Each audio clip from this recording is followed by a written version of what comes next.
Hey friends, my name's Ciotti. Everybody calls me Ciotti. Welcome to Sim Sunday. That was flying the Hisingy Firefly outside. That was a failsafe. Basically, the range of this is the same range as ELRS with no antenna.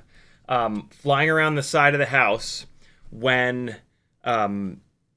last week, actually, I had a rig where the ceramic one of the 2S analog rigs, the ceramic antenna broke off, and it was totally fine out in front of the house. But then, as soon as I went just like that off on the side of the house, it fail-safed.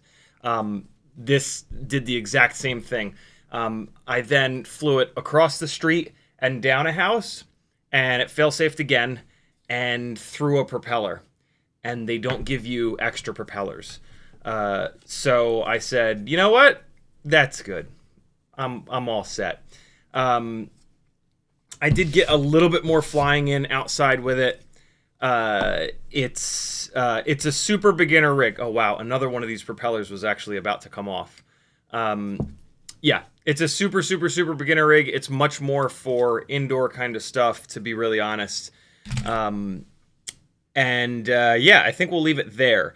Last stream, the stream before, and over on CiottiFPV.com, there is now a Hisingy affiliate link. So if you want to get someone in your life who is either young or totally fresh to FPV, hopefully obsessed with FPV, I think this is pretty good. I think this is going to be more for the younger crowd because of how much it forces you to do on the application, and how it has like achievements and unlocks and stuff like that. I really think that these are almost specifically catered towards the younger crowd that's brand new to FPV. For older folks, I think you might be better off getting them like one of the Emacs or Beta FPV starter setups. They're gonna have brushless motors, which is great, and they're gonna be a little bit more upgradable. This is essentially not upgradable at all, but I'm willing to overlook that because of how cool the app integration is. And young people aren't really going to care about upgrading it, right? They're just going to want something that works now and is fun, and that's exactly what it is. What this is. Somebody that's older who has somewhat of an appreciation for money and where money comes from, rather than it coming from mom and dad, they're going to value upgradability more than the app, the video game built into the application. So yeah, I think that's going to be sort of the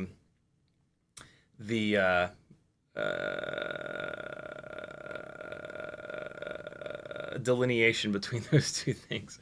Words are hard, man. Leave me alone. In the chat, Bob Bruce was first, Bad was next, Michael Kajas, Feigning Goat, David 4F, Kevin Sumner, Bob Bruce, Timmons, Douglas 6, Andrew Taylor, Mario Beans, Nerone, Andrew Taylor, FPV Dave. I really hit the Nerone there.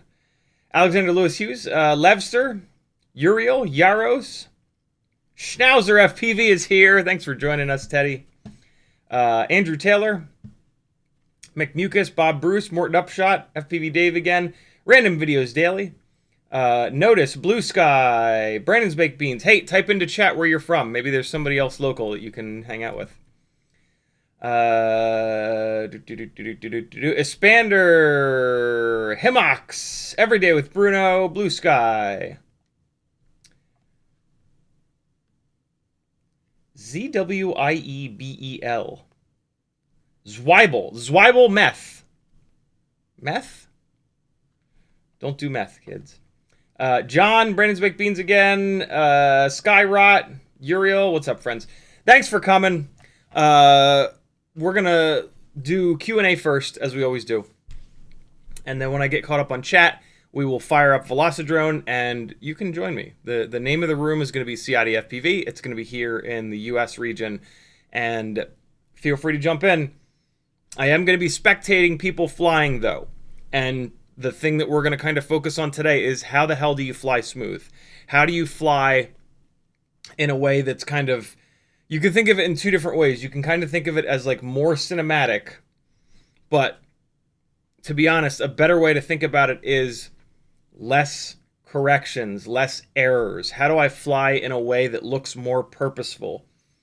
Even if I'm not quite good enough yet to be sort of more purposeful. And there is a way. It's actually simpler than you'd think. The concept is simple.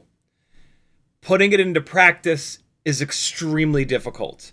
And you're going to get to see that from folks in the that joined this room today. I'm going to explain it to you guys, and then I'm going to ask you to practice it and to do it, and you're going to see how difficult it is. I'll be able to flip back to myself, and I'll show you how to do it, and I'll show you the concept, and then I'll bounce back and forth between whoever else has joined the room. And yeah, you have to try to practice it. We talked very briefly about it last time, and basically the concept is leaving the pitch, roll, and yaw sticks as quiet as possible. And in this drill that we're going to be doing, which is really how you learn this fast, leaving those sticks exactly where they are and only flying with the throttle. So you're going to be flying along, and then you're going to leave the sticks where they are. And all you can do is move the throttle up and down. So in this scenario, we've got like a little bit of pitch forward, a little bit of roll right, a little bit of yaw left. And now you got to leave it there as long as you possibly can, and all you can do is move the throttle up and down. And you have to fly around with only the throttle. You do that for as long as you possibly can. When you're about to crash, you move pitch, roll, and yaw again. You move them somewhere else, and then you leave them there, and you fly with the throttle again. And that's the drill. Doing so, the flight footage is going to look ridiculous, but you're practicing. And that's going to put you into like all kinds of weird scenarios where like, so in that case, we had pitch forward, we had roll right. Let's just focus on that. So we've got pitch forward and roll right. So you fly up in the air, you do that. You do pitch forward and roll right. Well, so let's say it's got some forward momentum. You do that move, you're going to be off the throttle now, off the throttle, off the throttle, off the throttle, back on the throttle.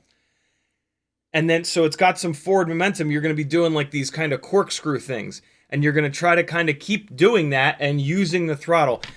The other thing it's going to do is it's going to really drill you on when is your thrust vector downwards. When are you blowing any thrust down? Because in this drill, you're going to crash a lot because you're going to have this slow rotation and it's just going to drive you into the ground.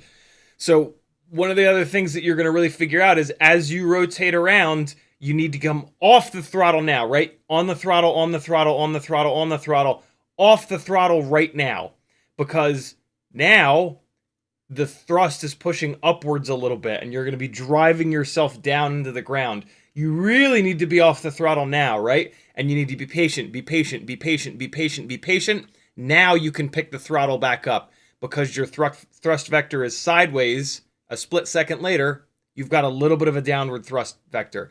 And so now you want to pick the throttle up. You want to be on the throttle hard here to get yourself back up in the air, to give yourself some elevation. And then as it comes around again, you got to get back off the throttle here, right? So it's going to really drill that as well. How do I keep this thing from crashing, but not moving the other sticks? And then obviously in that process, you're going to have to navigate, right? We're going to do this on, I think we'll do it on the map that's in the port with all the cranes and shit, so that there are some big gaps in between the stuff, but there will be stuff coming. So you won't just be able to do these infinitely. There will be times that when it comes around like this and it's like that, and you have a little bit of thrust going upwards, driving you into the ground, there will be times that you'll need to get on the throttle to avoid the thing. If you're going forwards and there's a big building here and you're coming around, you might need to get on the thrust here just for a split second to avoid that building. So it's going to build on a couple of things at once. And those are the drills that I like to kind of walk people through, that I work with through typically Fiverr, on flight instruction, because those are the drills that, you know, between the end of our half an hour or hour long session and whenever the next one is, it's something that's difficult enough for them to put 5, 10, 15 hours into it, so that next time that they come back, we can kind of move on to something else. You know, you can give somebody simple drills that kind of boost their confidence because they can get good at them really quick, but then yeah, there's not that like longevity there. I tend to give you like harder stuff to work on and assume that you won't quit FPV. Yeah, if you haven't quit yet, you probably won't now. So that you get a little bit more of your sort of money's worth out of them, and you can just work on those drills forever. This drill, I still do, and I'm still not like absolutely perfect at it. You'll never be that. Like leaving a stick input for as long as you possibly can, like that's infinitely difficult unless like it's just pitched forward. If you're just pitched forward, yeah, you can just do, you'll kill that whatever momentum you've got, and then you can just do front flips forever. To make it hard, if that's what happens, at some point move it to a different stick input and then leave it there for as long as you possibly can. So yeah, that's what we're going to be working on today. This is something that is incredibly valuable. And then obviously, maybe it's not obvious, the main part of that drill is preventing yourself from making these tiny little stick movements and these little tiny corrections. What we're going for here is there's a gap out there. You put your sticks where they need to be for the gap, and then you leave your sticks all the way alone, all the way up until you get to it, and you fly straight through it. And then when there's another gap somewhere else, you move the sticks for that gap, and you run a very gentle curve all the way to it. And then maybe you make one stick correction, and then you fly through that gap. And then you change your sticks again, get it lined up, set the sticks in another spot, and fly directly to it. What we all do way too much is make too many micro corrections when we're flying around, and it just looks like we're unsure. But we also have a tendency to try to like you do a big movement and there's like a ton of action and it's like, oh God, like everything's happening all at once. And then you settle down to fly straight again. And it's like, after a half a second, you're like, well, this is boring. Let me, and you start moving around. I remember in the olden days, Rotor Riot actually put a video out of like top 5 FPV tips or some shit like that. And one of the tips was like, are you bored just flying straight? Put roll in to juke and jive back and forth, and it'll look like you're walking or something like that. And I remember being like, oh no, don't do that. And like at the time we were like, a lot of people were doing that, and it was already kind of like getting old and played out. And so it's kind of like the opposite of that. But I think one of the reasons why we want to do that is because like when we really move the sticks, it generates like a crazy amount of like, oh my God. And then when you settle back down, it's very easy to be like, well, this is kind of boring. Your viewer does not want to be on as much crack cocaine as you. Your viewer wants a second to relax and breathe. And so doing a big hit of motion and then settling down for 3 or 4 seconds and actually settling down rather than like, ooh, ooh, ooh, ooh, ooh, ooh, ooh. It's actually really kind of a lot more pleasing to watch in my opinion. Also, viewers are not used to the horizon moving. And so if you can settle down and level the horizon for someone, it gives them a chance to kind of take a breath and breathe. And that interplay of action and then chill, action and then chill, that's very dramatic, and that's really fun to watch. Like, if it's constant chaos, then someone gets used to the constant chaos. And then when you settle down, it can be a little bit too boring because you've kind of like driven that just non-stopness into someone's brain. Non-FPV viewers are probably going to bail. If it's too much like that because they're not used to it. They've never seen anything that is as ridiculous as what they're seeing right now. And there's only so much that normal people can take. And so, you know, I guess a part of this also is like, do you care? Do you care if normal people can watch you flying or watch your flight footage? And if you don't care, I guess it doesn't matter. But this is still going to make you a lot better pilot because the ability to turn that off and on and the ability to put the sticks in a position and let the rig roll around right into a gap or something like that, that looks really good, and it's really hard to do. So, like, regardless of whether or not you care what the flight footage looks like, this is going to make you a lot better of a pilot. So, do it. So, yeah, that's what the plan is for today. In the chat, if you'd like to talk to me, I guess it's over here for you. No, it's over here. Just type CiottiFPV. You don't have to put an at in front of it, but you do have to spell it right. CiottiFPV without any spaces. If you do that, for me, it'll light up an orange. You can do that with each other. You can even do it with yourself. As if you don't every night already. Hey!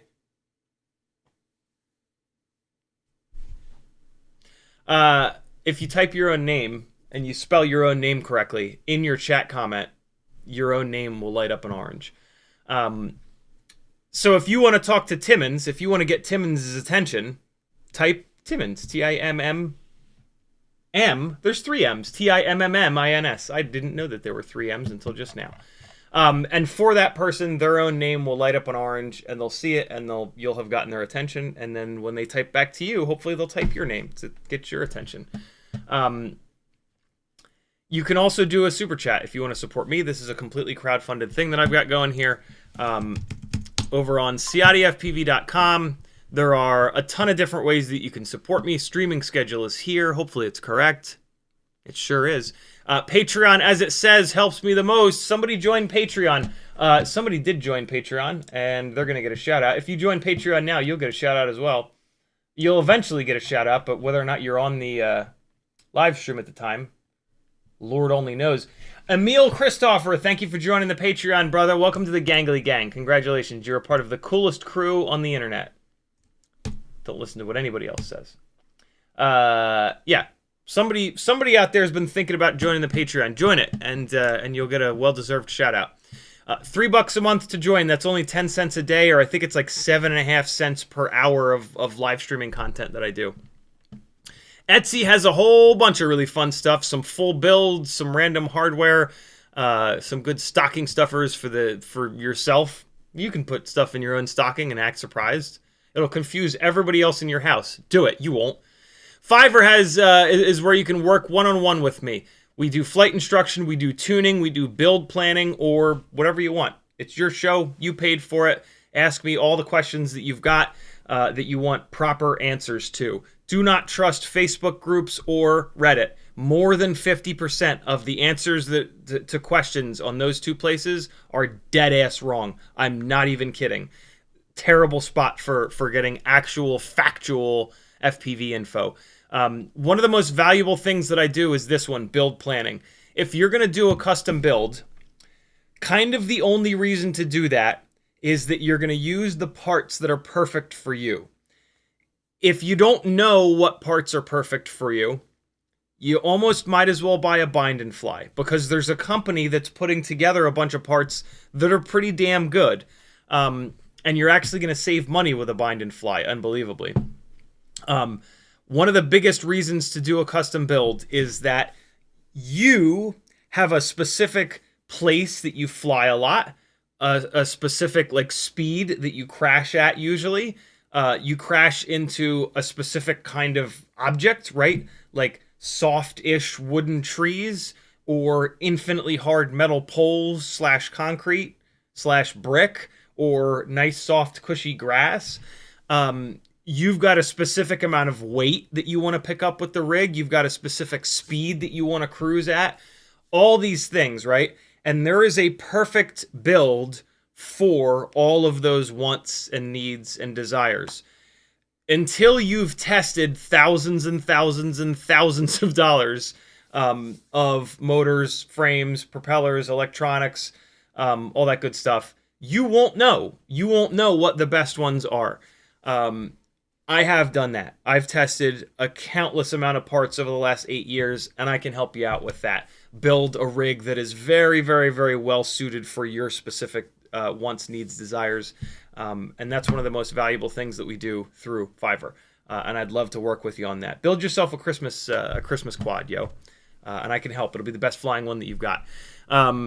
There's also a Teespring store where you can get some fun shirts and apparel. There's a PayPal button here if you want to do a super chat, but you don't want YouTube to take 30%. If you do this, make sure that you tag me in the chat and say, yo, Ciotti, check your email. I just PayPal'd you. And then look at all these beautiful affiliate links, my friends. I'm about to sneeze. Ah, yeah.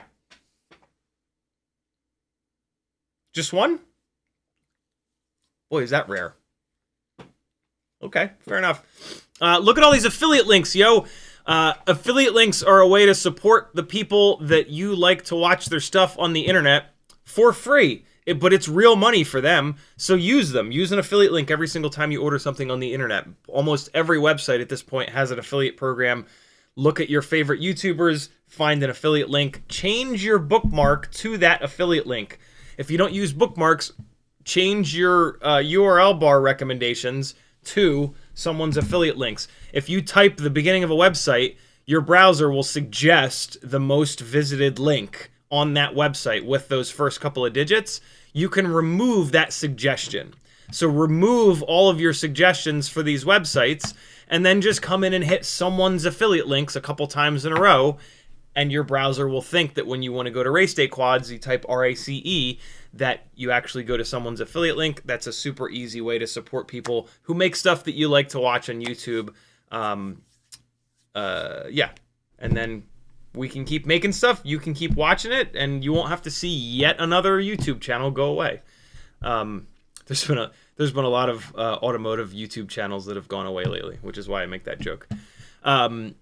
Amazon, GetFPV, Pyrodrone, Race Day Quads, Newbie Drone, Weebleed FPV, Beta FPV, FPV Cycle, Hisingy, oh my god, Brain 3D, HDZero, Flywoo, Emacs, Banggood, and Camera Butter. Oh, AliExpress as well. Those are all the ones that I have affiliate links to.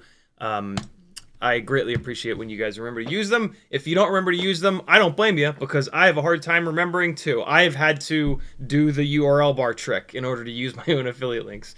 Otherwise, I don't remember to use them. I do remember to use them 5.5 seconds after I've checked out on a website. So yeah, there's that. So I don't blame you guys for forgetting to use them ever, because I can't remember either. In the chat, Bob Bruce tagged me and said, "What's up, everyone?" Feigning Goat says, "Hope you're doing well, man." I'm doing okay. It's been a really nasty couple of weeks, 3 weeks, and I don't know. I was just maybe starting to recover from the first absolutely devastating, horrible thing, and then I had a friend of mine take his own life last week. And so I feel like the entire month of November, all I did was cry. For, you know, large groups of people, for individuals. And so, yeah. Hopefully December is a little bit better, because it's looking like January is going to be an absolute... January and forevermore are going to be a complete nightmare for many groups of people that don't cause any harm to anyone. They just want to live. But, you know, yeah, apparently the monsters don't want them to live, which is just, I don't know, weird. Very, very weird. But we did this to ourselves, I guess. I don't know. Timmons says, just a reminder to look into the GepRc 1002 25,000 kV motors talked about in Discord. Thank you, Timmons. Yeah, GepRc is finally, well, not finally, but GepRc is, someone is finally making a 1002 that is a little bit higher kV. Here's a little bit of inside baseball. So so one of the problems that we've had with 1S 75mm builds has been that we didn't have any motors that were a high enough kV. 22,000 kV was the max that we had from the RCinpower motors. And the RCinpower 1002s and the Beta FPV 1102s. Technically, we had the Flywoo 23,500s, but they didn't perform any better than the RCinpower motors. Typically, what that means is either they're not actually wound to be 23,500 kV. Well, wait, I tested it. Hold on, I'll tell you right now. Yeah, here we go, hold on. So we tested, I thought that we tested this. Yeah, we sure did. So, no, oh, apparently we didn't. Oh wait, no, that's on sheet 3. Sheet 1 should have it. Yeah, here we go. Okay, so this is what we're looking at. This is what we're going to look at here. RCinpower, 22,000 kV here. Flywoo 23,500 kV here. These are both numbers for, without the propellers on them, so this is a proper kV testing test. The number might not be correct, but the comparison between these two is correct. So the Flywoo 23,500s, they are wound in a way that is a slightly higher kV than the RCinpower 22,000s. And so, but when you fly them, and you can actually see that in the spreadsheet over here, when we run them on a 1610 propeller. All right, so now we're looking at these two numbers right here. So this is when they're under load. They have a propeller on them, causing them to do actual work. And you can see that the Flywoo higher kV motor is actually not turning as high of an RPM as the RCinpower lower kV motor. And basically what that means is that the Flywoo motor has either weaker magnets, thinner magnets, a bigger air gap, or any number of other smaller things that affect how much actual power and grunt a motor can produce. The kV is a really good way to be able to tell what kind of power the motor will make. The higher kV, the more power. But it's not the end of the story. There are lots of other things that affect how much actual power a motor will make that is not shown by the kV. The kV is measured with zero load on the motor. So it is just a measure of how high an RPM that motor will spin. If you're looking at two motors from the same manufacturer, you're good, because they're going to have the same thickness magnets, the same magnet strength, the same air gap, yada, yada, yada. But as soon as you look at a motor from RCinpower versus any other manufacturer like we are here, that all goes out the window because of all these different things that they can do differently when they construct a motor. And this is a perfect example of that. The Flywoo 23,500, it performs worse than the RCinpower motor when you actually put a propeller on it. And I don't know about you, but when I fly quads, I fly them with propellers on them. And so up until the and so here's the other interesting thing, right? This GepRc 1002 25,000 kV motor, it might not perform better than the RCinpower 22,000 kV. We would have to test it to actually find that out. In theory, though, that motor will make more power than all of these other 1002s and 1102s that we've found. Just to round it all up, here's the Beta FPV 1102 22,000 down here. And you can see that with the propeller on, the RCinpower 1002 and the Beta FPV 1102, they're making the same amount of RPM. So they have basically the same amount of power. Hopefully this GepRc will make more power. If I do this test, they will give 53,000, 54,000, 55,000.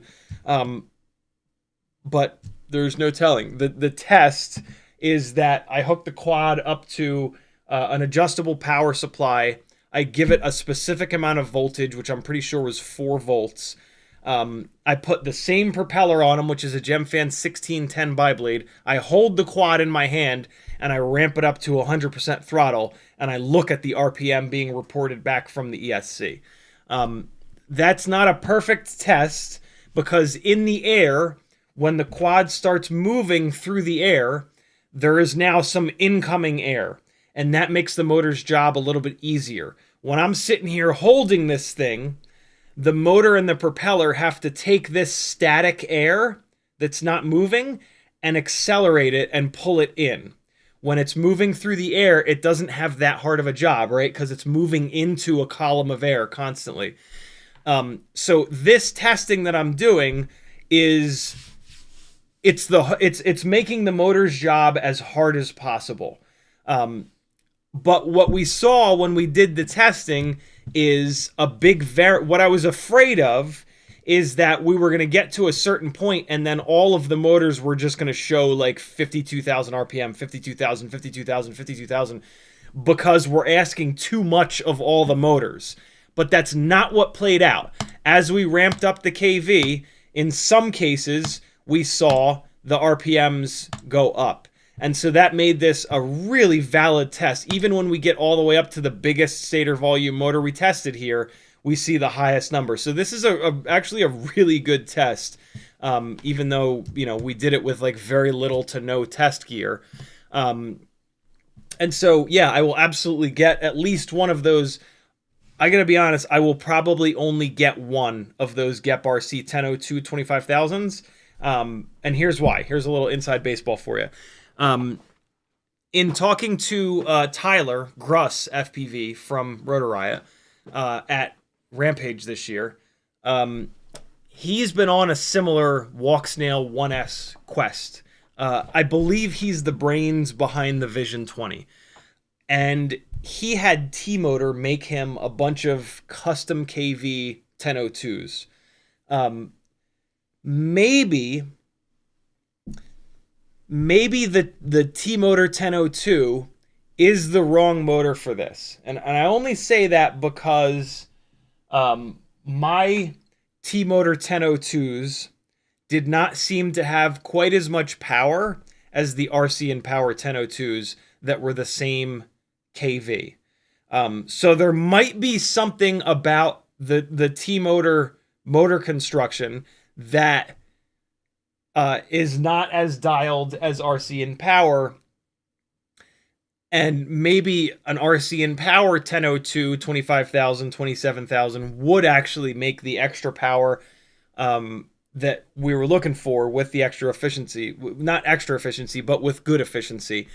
But Tyler had a whole bunch of he didn't tell me the specific KVs, but basically like 24,000, 26,000, 28,000, 30,000 KV 1002s made.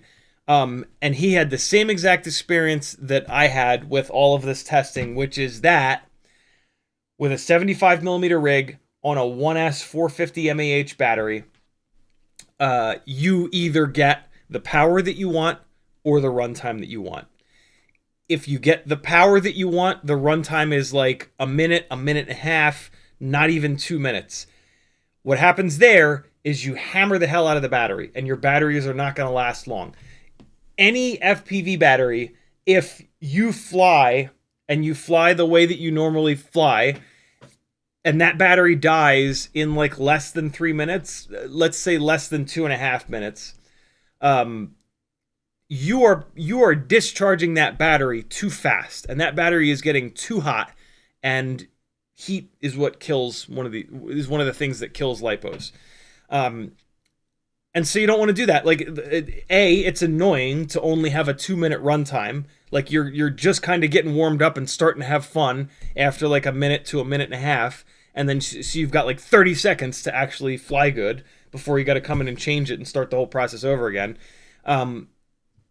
It's just not enough. It's just not enough runtime. 3 minutes is the right runtime. 3 minutes to 5 minutes is really where it's at. If you're going beyond 5 minutes, you're sacrificing performance for a runtime. And I mean, if that's really important to you, then have at it. But don't do that. Build something that runs for 5 minutes and then you have to change the battery. It's good to take a little break, unless you're doing long range stuff, obviously, right? But yeah, so when those KVs got up high enough on those 1002s to where the power felt good, the runtime wasn't there. And we went through the same thing on this channel, right? For months and months and months with all this motor testing, all the 802s, the 703s, the 603s, the 1002s, the 1102s, the 0803s, every single time when we had a motor on a 75mm rig with 1S that gave us enough power, we didn't get enough runtime. And when we got enough runtime, we didn't have enough power. And so that's when we went to 2S. And it was all better. There is, for each voltage, there is a maximum like amount of performance that you can get before it really starts to fall apart.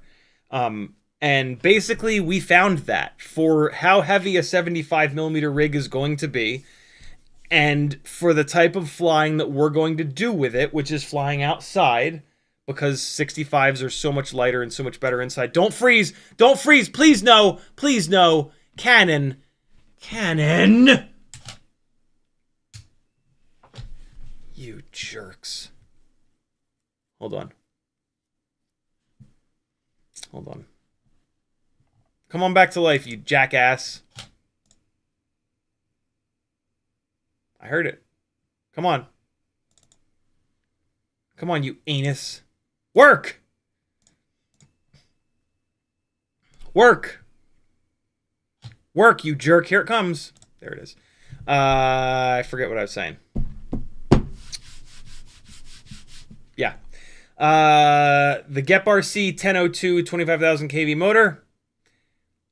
Maybe it is constructed better than the T-Motor 1002s. And maybe we will get the extra power that we want with enough efficiency.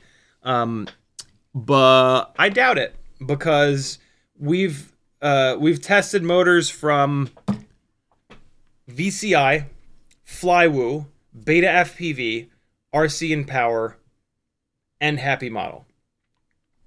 And not one of those companies and we tested different sized motors, so not every single one of those manufacturers has a 1002. I do think that 1002 is the right size for 75mm builds. But yeah, we've tested motors that are constructed by all those different manufacturers, and none of them have some magical formula to give us the power and the efficiency that we want with crafts that are this heavy from 1S.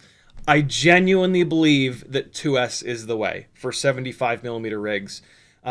If you want something that rips. If you want something that cruises around, the 1002s, the 1102s at 22,000 kV are very fun. I eventually calmed down and started flying those rigs differently and just putting the nose down and just covering a lot of ground, and they're very fun. Admittedly, every single time I see a really cool tree that I want to throw it up over, I'm like, I either do it and I'm disappointed with the lack of power, or I just say, no, that's not what this rig is for. Keep it low to the ground. rip around. With 2S, that all goes away, and you can put the nose down and cruise even faster, low to the ground, or you can hammer it up over a tree or a basketball net or whatever. And so, and the 2S rigs are only like 2 point something grams heavier. So, yeah, if you've got a 75 millimeter rig that you're planning on flying outside the house, if you don't build it 2S, you're just limiting yourself, and what it can do. There's really, unfortunately, no reason to build it 1S other than like, I already have a whole bunch of the 1S 450 mAh batteries, which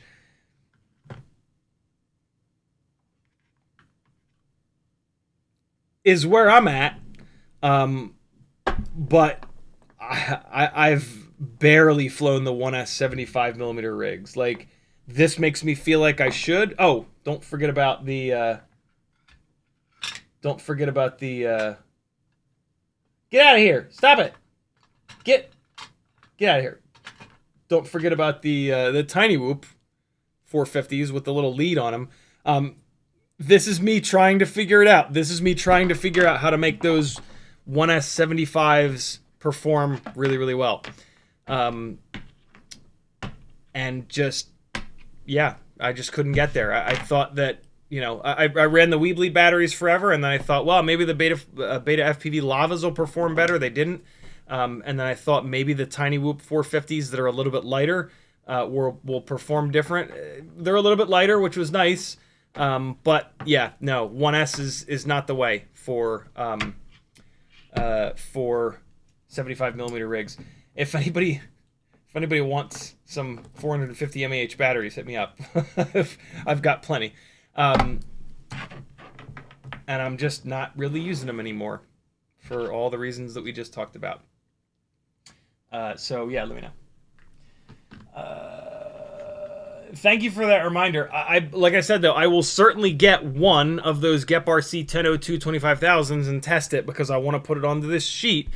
This sheet, by the way, this Google Doc is available to patrons. There's a Patreon post with a link to this document. Hopefully it's not editable. I don't think it's editable. So yeah, this is the original testing that we did with a lot of different motors, a lot of different propellers, and then more recently, we did some additional testing with these guys. What did we do this for? I don't remember why we did this. Was this just me retesting to make sure that I didn't get something wrong? I forget why we revisited this. I think I was just backing the testing up to make sure that the RPMs weren't different. I know that I was adding this sub 250 1002 20,000 kV motor to the testing. I think it might have been just confirming the previous test, because we're kind of doing the exact same thing as here. I have this thing where, like, I think it's because like I just have Stockholm syndrome from FPV being like the least reliable source of data ever. If I've done like a test and like 6 months goes by, I feel like the test is wrong, and I need to go back and retest all of it to make sure that it's accurate. It also comes from like a flying standpoint. Like if I've personally tested something and I think it's garbage, 6 months goes by, I'm a better pilot, I'm a better driver, I'm a better whatever.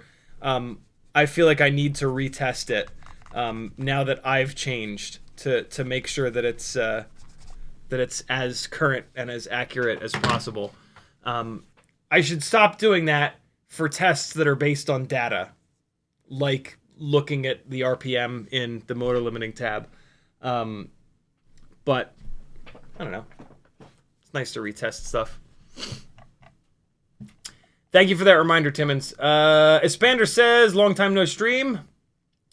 Not for me, just for you. What's up, Espander? How are you, brother? How you been? Blue Sky FPV says, as far as ELRS without antenna, bizarre measurement, but I totally understand the distance that you mean. that is quite the bizarre measurement. But I think a lot of you have had ceramic antennas break off at this point because, I don't know, they just break off a lot. And yeah, ELRS without the ceramic antenna, it has like a specific amount of range. You know, it's funny. It's all the other measurement there is going 2 floors up in this house. The ELRS stuff, I can fly down here in the basement. I can fly upstairs. But then when I go to the 3rd floor where the kids' rooms are, I think I do remember it fail-safing. And so, yeah, that's the range that you're going to get from the Hisingy stuff. I'll be honest, I wish that they had a little bit more control link range. This is a very rare case where the video range drastically outruns the controller link range. You could argue, I guess, that for a super beginner rig, that's a good thing. You fly it a little bit too far away. You know, you fly it 4 houses down, and it lands itself. When this thing fail-safes, it doesn't just drop out of the air. It lowers the throttle, that different fail-safe setting in Betaflight. So it like levels itself, and it slowly lands. And so maybe that's on purpose for a beginner rig, because if you're going more than 4 houses away, you're going to have a hell of a time finding it. This is the other thing that happened. I couldn't find the damn thing. There's no beeper. There's no turtle mode. And when it fail-safes, you have to take the battery out, turn it off, and back on. So when this thing fail-safes, it is this outside, sitting in the grass or leaves or wherever. And that is really hard to find.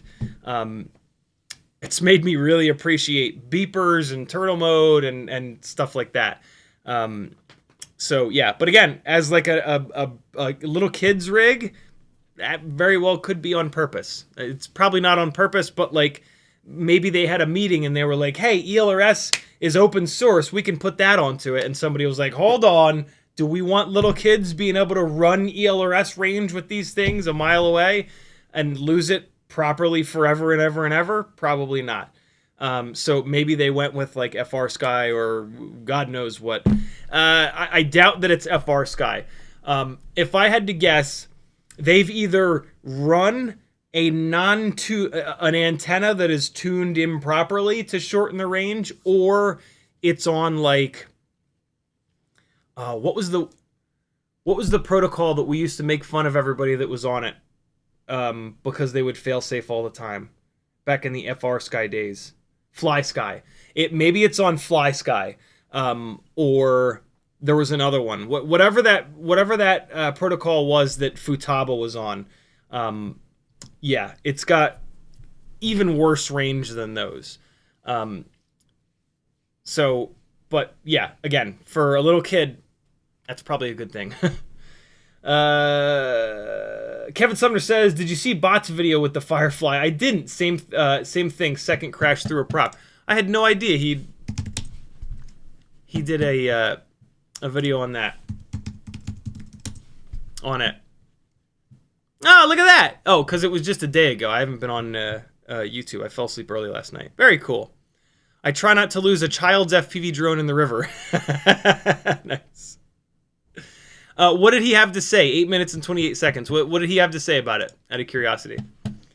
Himok says, I did the ELRS bench test on Air 65. I'm getting -70, blah, blah, blah. Antenna looks fine to my eye inspection. Himox, you messaged me that same thing somewhere, and I got back to you somewhere. I don't know where it was, but I've never done that ELRS bench test. So I don't know I don't know if that's fine or not. On the ELRS wiki, where they talk about how to do that bench test, I know that they also talk about what is good and what is bad. So whether or not that is fine, you're going to want to base on wherever you read how to do that test. If that's not... The other way to tell if that's fine is to just fly the rig. And if it fail-safes when you go 100 feet away, it's not fine. Or if you're standing in front of your house and you fly around back behind your house and it fail safes, that's not fine. If it's not fine, then since it's an Air 65, you must have just bought it, return it. Unless you screwed something up. If you screwed the ELRS antenna up, well, then it's on you. But yeah, if it's been doing that since day one, contact whoever you bought it from and say, hey, this thing is, there's a problem with the ELRS. I get like very little range. I did the ELRS bench test and it says that it's bad. I didn't do anything to this thing. I just plugged in a battery and tried to fly it. And they need to send you another one. So yeah, do that. And then maybe get yourself a new one that works properly.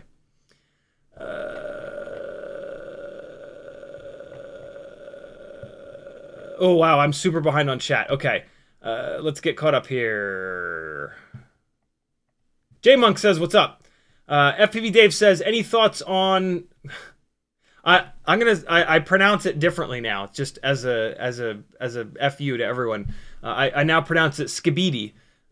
Any thoughts on the skibidi toilet and any box goggles that could be better than the EV8000D that's around the same price point? Now, the EV8000Ds have always kind of been like at that price point the absolute best box goggle that there is. There are slightly better box goggles, but they're like double, triple the price. So yeah, it's that price point is owned by Eachine.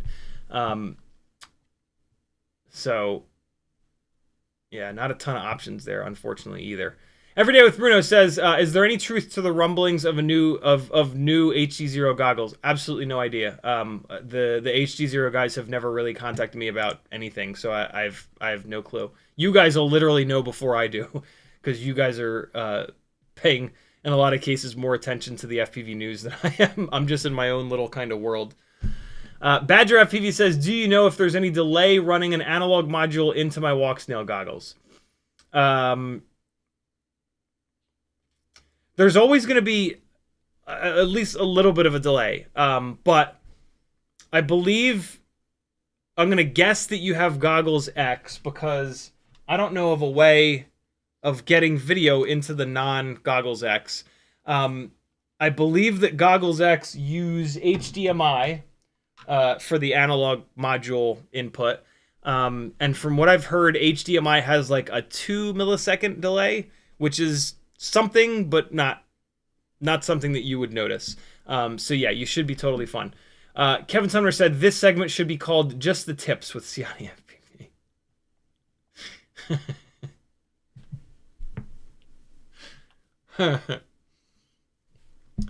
If I can remember, it shall always be known as Just the Tip with CiottiFPV.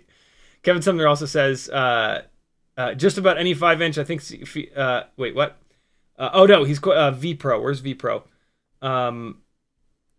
V-Pro says, I assume outdoors for today's session here. Yeah, the map that I'm going to choose is going to be an outdoor map for sure. CiottiFPV, which quads do you recommend for folks on today's sim? Okay, 5-inch rig. Yeah. We're going to be outside in 5-inch or bigger. Although, for what we're going to be working on, it really doesn't matter, to be honest. But Velocidrone feels best with the 5-inch rigs. It's pretty accurate with the 5-inch rigs. The smaller stuff, it just doesn't feel quite right with. Although it would totally work. You could totally use one of their tiny whoops for what we're doing today, and get just as much out of it.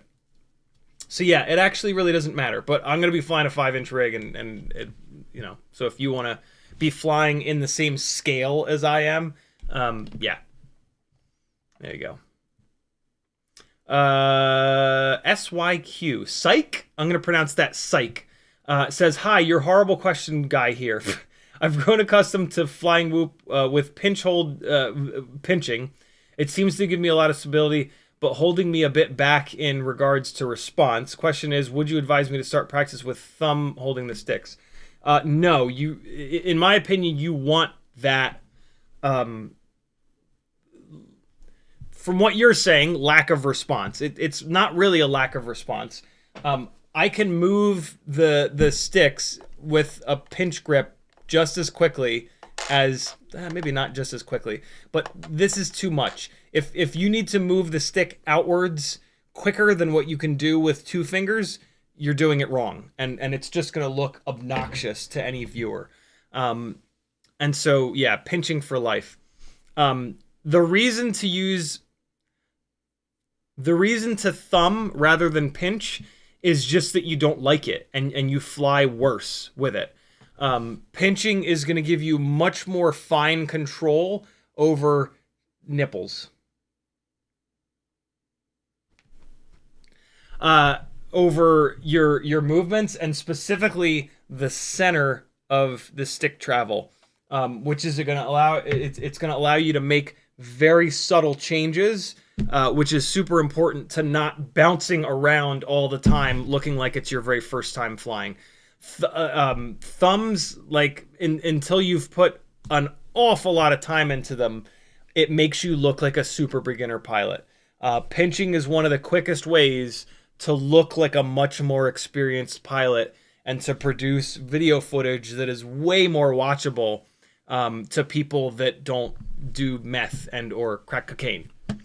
So yeah, keep pinching, in my opinion.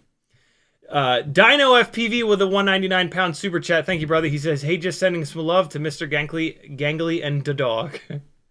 You guys haven't seen Da Dog. Hey, Teddy! Teddy! Teddy!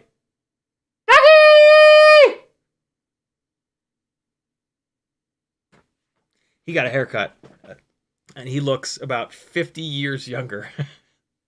He went from looking like the angriest old German man to like a little puppy. Yes, I do. Get down here, buddy. Come here. Come here, little boy.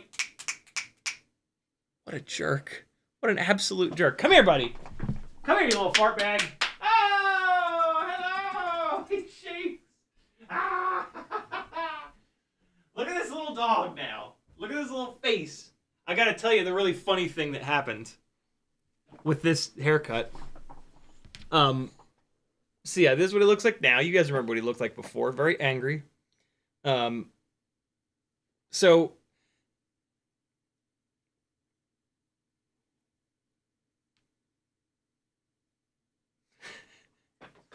good boy. Good boy. So his head is basically much smaller now. They cut off Schnauzer cut. The Schnauzer haircut is like big long beard, and that makes their head look really big. Maggie told him to cut the beard down a lot, and the other thing about the Schnauzer cut is they cut their eyebrows to look like this, so they just look angry all the time, which I think is hysterical. Both of those things have been cut off, so 2 things have happened. He now looks like 50 years younger. He looks like a puppy again. But the other thing that's happened is that, like, when we got him, he was like malnutritioned and very skinny. He was a rescue. The previous people that had him just did not treat him very nicely, I guess. But he was very skinny. Like, you could see his rear hips, and like it was bad. We give him as much food as he wants. The food bowl is constantly filled, which we might need to stop doing that. But for the last like year or so that we've had him, food bowl's always been full. He's gotten a little bit heavier, a little bit heavier, a little bit heavier. He's now 20 pounds, which the vet's like, yeah, whatever, you're fine. But like, now that his head is smaller, he looks so fat. We got him home, and Azalea's like, oh my god, he's so fat. I was just like, oh my god, you're right. His body looks so big now. He looks like a bowling ball with like a little, I don't even know, just like a little racquetball head on him. So like, I think Maggie got self-conscious about that, and she put the little blue jacket thing on him, which does slim him. The blue jacket is very slimming on him. So Yeah, it's been a funny couple days since I brought him home on Friday, and I was like, "Oh, Maggie, what have you done? What did you tell the groomers to do?" But it'll grow back. This is a season of looking like a fat young child dog. He'll be back to looking angry and sloppy in no time. I will say this: the big long beard when he drinks water is a fucking nightmare. Like he goes and drinks water and then he gets all excited and he comes and jumps up on us and it's just like whoosh. Like it is a fucking nightmare. So it is, yeah, the lack of a big ridiculous schnauzer beard is nice from a us not getting soaked with dog bowl water perspective, but I think he looks ridiculous now. Uriel says, I ordered EDC at Alley with your link. Thank you, dude. What's EDC? EDC in my world is everyday carry. The Donnie Llama says, are the VCI motors brand new on the Etsy store, and is it the 1.5mm prop shaft? They are not brand new, but I did not fly them much. They are the 703s. They are 1mm motor shaft. And yeah, I flew maybe like 5 batteries on them. 2 of them are absolutely fresh. 2 of them have been crashed a couple times, but they are not, like, when you spin the motors up individually, you can just barely tell that 2 of them are not all that fresh. I wasn't super impressed by their performance, so I didn't fly them enough to really crash them very much. For someone that's going to cruise around with them, they're going to be totally fine. The 703 size is going to be very lightweight. The 23,500 kV performs pretty well. If you go full throttle a lot with them, they're going to overheat because of the 703 size. Sorry, 703 size. But yeah, for like light cruising or for a lightweight rig, they're going to actually be really good. But they are not brand new. I did fly them probably 5 or 6 batteries total. Only flew them out in front of the house, so all of the crashes are like grass, or maybe like the roof at its worst. My dad texted me. What's he have to say? Why is he not watching the live stream? He says we're here. Awesome. My parents have begun their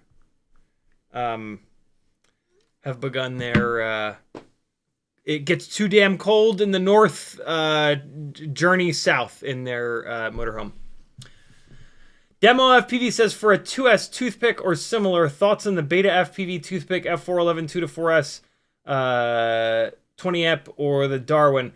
I don't know the Darwin, but I have that Beta FPV. Wait, no. 20 amp. No, I have the 12 amp. I don't know anything about either one of those AIOs. Check out Quad66's channel. He does a lot of toothpick stuff with similar AIOs to those. Maybe he's tested those. I have not run either one of those AIOs, though.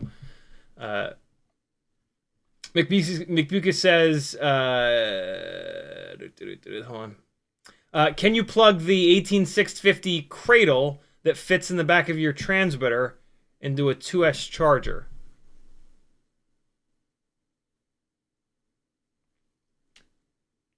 I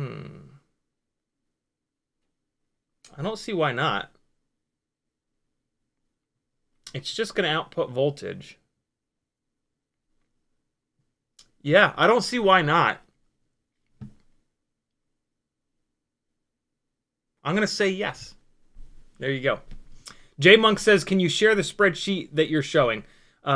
There's a link to it over on the Patreon page. I think you put. I said that earlier, but I think you posted that question before I said that. Blue Sky says, "Just curious, what does it cost to have T-Motor make a special request motor?" I don't think it's a cost thing. I think it's a, oh, you work for Rotor Riot? We'll make you a motor. Oh, you're just a stranger on the internet? We won't make you that motor. But I've never specifically asked. Yeah, I've never specifically asked a motor manufacturer. You never know. Maybe they would just do it. But yeah, It's an interesting question. If you ask one of them, let me know, and they get back to you. Let me know.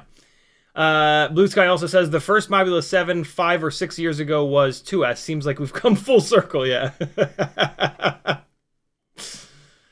Neurone FPV says you can use two 450 mAh with a pigtail power wire to power a 2S.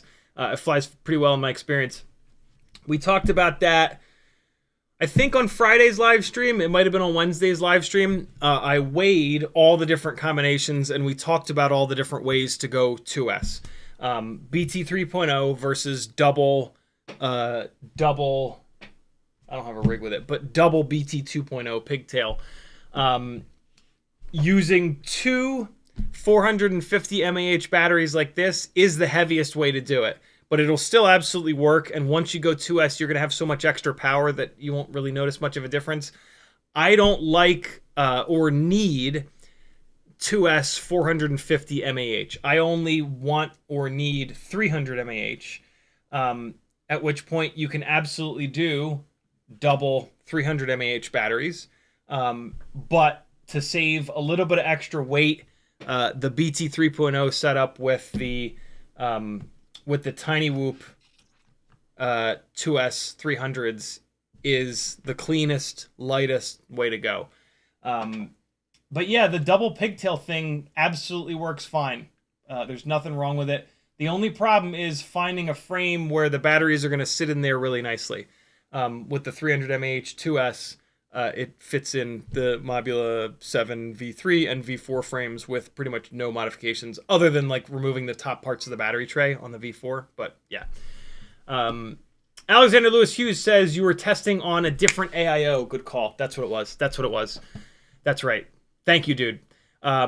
Yeah, and like the first motor or two that I tested was giving me a different RPM, and I was like, ah, shit. But then as I continued testing, I started to hit the same RPM numbers. So it was just a glitch in the matrix. Jackalope FPV with a $10 super chat. He says, happy holidays. Jackalope, I have not seen your name in the chat in a while. Have you been just lurking, or have you been living life without FPV? Thank you, brother. Uriel says, Stockholm Syndrome. An 8-year-old kicked me in the balls, and I thought, if they told you that about me, I understand, but it was a lie about me. Heard. A lie about me he heard. He was a great person. Red with police ribbon. Uriel's on drugs. Kevin Sumner says FHSS. What's FHSS? Oh, God, YouTube, why'd you have to do that? I gotta scroll back up. FHSS, what's that? And then Bob Bruce says FSAD or something. FHSS. Oh, right, the other protocol. No, I don't even know what FHSS is. Bob Bruce says Fly Sky. Yeah, that's the one I was looking at, thinking about.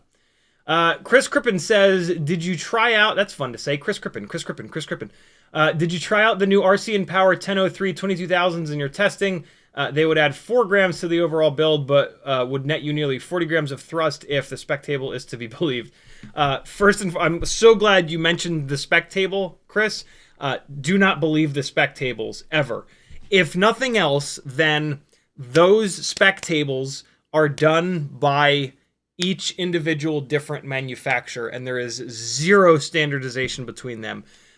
We have seen such an unbelievable difference in all of the things that are measured by these manufacturers, KV, thrust, all that stuff, that as far as I'm concerned, those spec tables that those manufacturers put out are completely worthless. Other than comparing internal motors. So if you're looking at an RCinpower 1002 versus 1003, then the spec tables might be half decent because at least they're both being done by RCinpower. But if you're trying to compare an RCinpower 1002 to a Beta FPV 1002, the spec tables are worthless. All of these manufacturers seem to use completely different I don't even know. Controls, standardization, whatever. But it's real bad. I have tested the RCinpower 1003 22,000s. Basically, they completely demolish a 1S battery. And they're, I don't, you would need to run like a 650 or a 750 or an 8 or a 950 mAh 1S battery to have any chance of that motor not just annihilating your battery's face. I don't run, like, if I'm going to run a 1S rig, it's going to be lightweight. Like, that's what 1S does really well. If you're going to then put a giant 850 mAh battery on it, I'm going to go to 2S, and I'm going to get much better efficiency for that amount of power. And the motor selection is going to open up quite a bit, right? Because you don't need these motors that are crazy high kV to get any power out of them. So the RCinpower 1003 is a weird kind of motor. It's a motor that I think only makes any sense on a toothpick, like 2.5-inch or like 3-inch rig. But even then, going up to 2S or even 3S is, I think, going to be a better idea. That's a motor that's just going to ask way too much from the 1S from 1S voltage. You could technically run that thing on 2S and just do a big ass motor limit, but it's an awful heavy motor. So yeah, I still have that motor here. I think it's in this little build bag. Yeah, they're in here.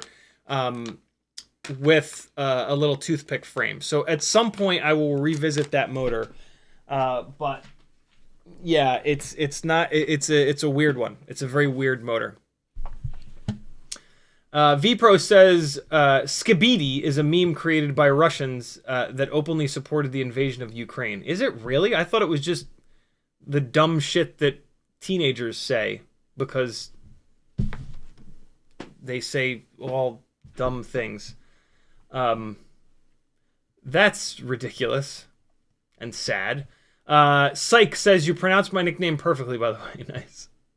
I've been around the block once or twice. Uriel says don't feed him so much cheese. The people that I live with better not be feeding him cheese. I've been pretty hardcore on, for the love of God, please no one give this dog human food because he will never leave us alone. And he's way better than dogs that are given human food. So I don't think that they have. If something falls on the floor in the kitchen by accident, we let him hoover it. But I'm pretty, I feel like I'm all on my own dying on this hill sometimes, but it's important. Notice says, check my Velocidrone queue, please. 5-ish comments up. For Velocidrone, I need to get the base license or the Freestyle pack. Base license, yeah. I when I do these live streams, I don't use, other than when we used to do the combat mode streams, I don't use any of the things that require extra licenses so that you guys can just do it with the base. Uriel says, can I rent the empty house from Dad for 3 months? No. Kevin Sumner says, I think Bob or Zotek has said before it's a minimum order quantity for a custom motor. Yeah, so that is usually when there's a different stator size being created. In talking to people who are in the world of ordering motors, asking a motor company for a different KV is a whole different thing, because they just have to fire the machine up. They just have to push a couple buttons on the machine and tell it to wind 3 per pole versus 5 or 4 or whatever. They don't have to like retool the machine. They don't have to do much of anything. And so, yeah, asking for a different KV is a different conversation, but I still don't know if a stranger off the street asks them to do that, if they'd be willing to do it. They might still say like, yeah, we can do it. It's 10 grand. I just don't know. But yeah, for a company that has been ordering motors from a motor manufacturer, for them to ask for a different KV, I don't know if it's free, but it's cheap enough where it doesn't really matter, and it's basically just a time thing. It's going to take them some time to do it, but they will do it for not an outrageous amount of money. Sam San with a 2 CHF super chat. Thank you so much. No comment, just wants to support the madness. Thank you, brother. Or brotherette. Frank Nicholas says, I think the controller uses Bluetooth. You're right. On their product page, they tout using the controller via Bluetooth with a PC or liftoff micro. Yep. And in the application, in the app on your phone, you can bring up a controller and use it. That's exactly what it is. It's Bluetooth. That's super funny. Bluetooth has the same range as ELRS with no antenna. That's super funny. Good call, Frank. Hell yeah. It absolutely uses Bluetooth. Yeah, why would they not do that? Because it gives like the perfect range for being able to find the damn thing. Sam San also says, hi Ciotti, is it the... Oh no, here's Sam San's comment. Very cool. Thank you for the super chat. Is it possible that the AIO limits the RPM if one of the motors is damaged so much that that cannot spin as fast as the other three? I run 22,000 kV, but it feels like 18,000 kV. Absolutely, Sam San. That is exactly what the PID loop does. The PID loop is running at either 4,000 or 8,000 or 3,200 samples per second. And so if you build a rig that's got 3 22,000 kV motors and one 18,000 kV motor, if you go full throttle, all those motors are going to spin up as high as they can. And immediately, well, not immediately, but as soon as the 18,000 kV motor hits its max, the 22,000 kV motors are going to want to keep going. The PID loop, you're just giving it throttle. And so the PID loop knows that you want it to stay flat. And so as soon as one of those other motors starts to accelerate beyond where that 18,000 kV motor can go, the PID loop is going to limit that down. And it's going to happen at like 1/4000th or 1/8000th or 1/32,000th, 3,200ths of a second. So it's going to be imperceptible. So it's just going to fly totally normal, but the least powerful motor is going to be the end of the performance sort of envelope that it can manage, because everything that, well, you know, it's interesting. So if you've got like a 22,000 kV motor up here and an 18,000 kV motor back here, if you do a move that fires this higher kV motor all the way up and doesn't fire this 18,000 kV motor up, it could potentially do this rotation faster than that rotation. It depends though, because your rates are limiting the amount of rotation. So like you would have to have really high rates to be able to see that behavior. But yeah, that's absolutely possible. This happens all the time on tiny whoops when you don't drill your propellers out and you mash them onto the motor bell, and eventually you ruin one of your motor shafts on the motor bell. When that motor shaft starts spinning on the motor bell, the rig will keep flying, but it'll fly like it has no power, because the PID loop is limiting down all 3 other motors that aren't spinning the motor shaft on the bell. And then eventually when the shaft and bell start spinning so bad, the damn thing will barely take off. And so, yeah, absolutely, that's a possibility. That is the PID loop doing its job beautifully, actually. Pizul750 says, how much amps for ESC on AIO are we looking for with the RCinpower 1002 22,000s? 5 amps is fine. You're getting to the limits of 5 amps. So like 10 or 12 amps is better. But as an example, the Beta FPV Meteor 75 Pro, which is the heaviest and most powerful 75mm rig, runs on a 5 amp AIO, and it runs totally fine on that 5 amp AIO. So yeah, 75mm rigs, you're good. I'll get that later. Great questions, guys. Uriel says, I'm not going to read that. I'm not going to read that. No, it's not for rent. Cheetonian says, do you think the Hisingy goggles would fit on someone under the age of 10?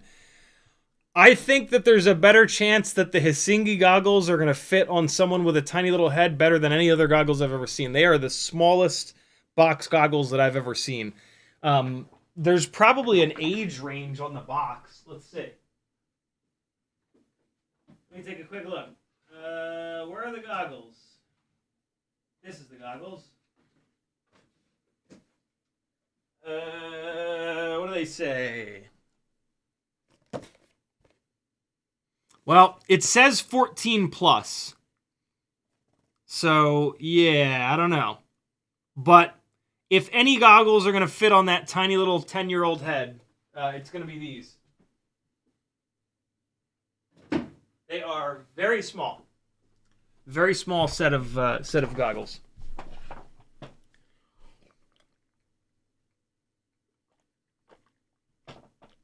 All right. Woo! It's sim time, my friends. Let's fire up Velocidrone. Get the transmitter kicked on here. I'm actually going to take the module out of it. I need to make a... wait a second. Did I carry out... I did! I make a... make a profile on your transmitter called Simulator. And in that profile, turn off the receiver. Turn off the external receiver, turn off the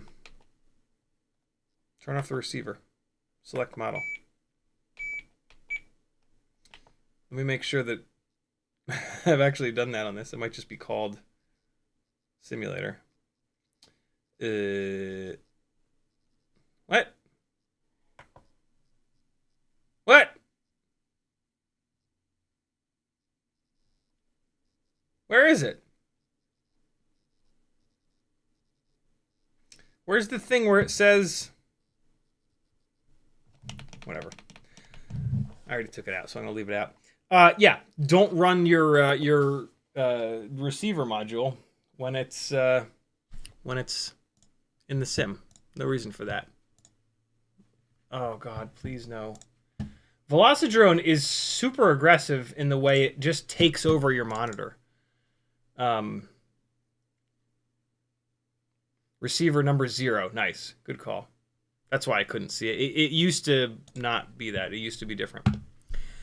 Well, you know what? It was different on... Maybe it's that on Edge TX and it was different on OpenTX. We're going to be flying the 5-inch glide in here. And name of the session is going to be CiottiFPV. And we are going to go to the docks. Away we go! Blue is not a color, it's a status, Uriel says.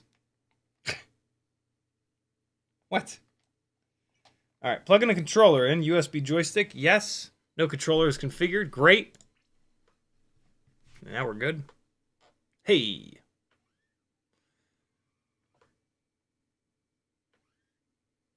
What you know about them? Oh my god, it is so weird to fly 5-inch, heavy, powerful,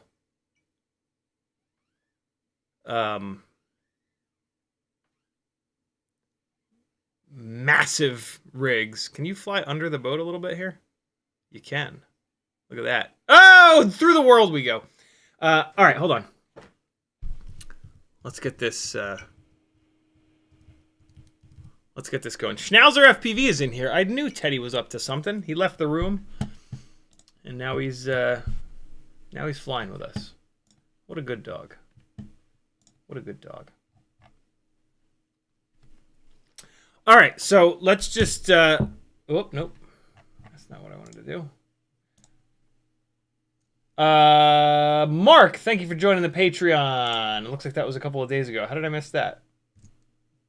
I did some shout-outs earlier. All right, hold on. There's the stick overlay. All right, so today we are talking about how to do trippy spins. That's all we're doing today. We're just only doing trippy spins. And this is how you do them. All right?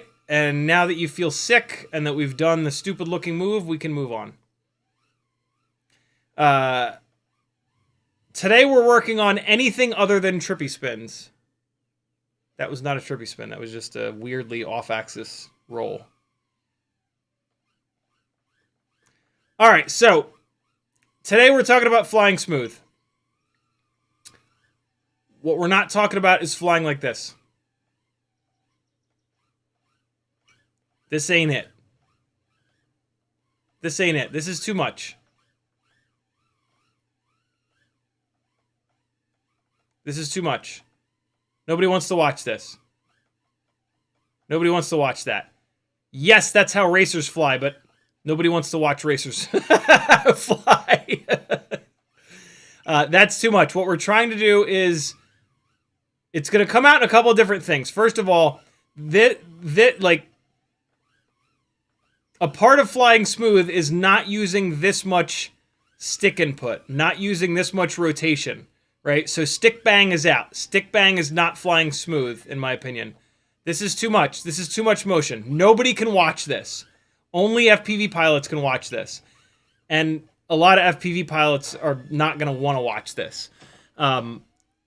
Flying smooth, a lot of it, more of it than you'd think, comes from crashing into things, comes from using lower rates and or less stick input, less rotational. And that doesn't mean that it's going to be boring. You can fly smooth and have it be all kinds of action-packed. You're going to have to use speed, depending on where you're flying, and you're going to have to use moments like that of insane stuff. But yeah, you can fly smooth in a way that's super interesting, but also very watchable. Should have shot under that tent. I saw it too late. And so, again, a lot of this is coming from using lower rates, but some of it is coming from flying with the throttle. If you look at my sticks, my roll, my pitch, and my yaw are barely changing. I'm only really flying with the throttle. Now I have to change it because I messed up the line. But that whole time that we shot under that gap a couple times came from just flying with the throttle. And so if we do that again, I haven't changed the sticks, and now I'm doing a second massive Matty flip. And now we change the stick position. And now I can leave it here again. And I'm still leaving it here. And now you can make little changes. Oop. That's going to happen a lot. You're going to crash a lot doing this. Fair warning. So do this in the simulator for a long time before you do this in real life. And if you do it in real life, use a rig that's very durable. But this is one of the core concepts that I teach when you guys work with me, is moving the pitch, roll, and yaw less. And there's so much that you can... What? There's so much that you can do. What is he up to? There's all kinds of tire smoke. Was he just doing burnouts and shit? Hold on. Is he gonna do burnouts? Or is it just yet another Subaru that's blowing a fucking head gasket or a ringland?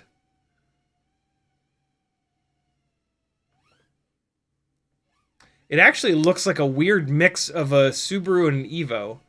It mainly looks like a Kookaroo, though. So, a lot of what we can do, and one of the ways to fly really smooth, is just to limit what you're doing on the sticks.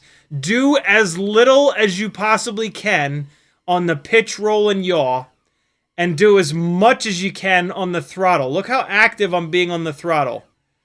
And the reason I'm being so active on the throttle is because I'm not moving the other sticks. Is that open? Yeah, it is. So, will it make it? Nah, not even close. So yeah, you're gonna have to choose if you want to fly. If you want to fly super smooth, you're gonna have to choose either be active on the sticks or active on the throttle. It's gonna be really hard to be active on the sticks and fly smooth. You're gonna have to really soften up your rates.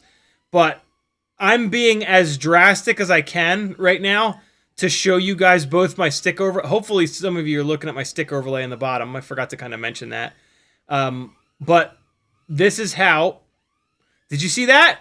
I didn't move the sticks, but I was able to completely control where I was going. I was kind of waiting for an example. So even though I'm not moving the sticks, I can send myself around this. All right, so I'll pick a thing. I'll pick this yellow thing, right? So I'm gonna try to only fly around this yellow thing, but I'm gonna try to do it with only the throttle. So my sticks are in the same spot.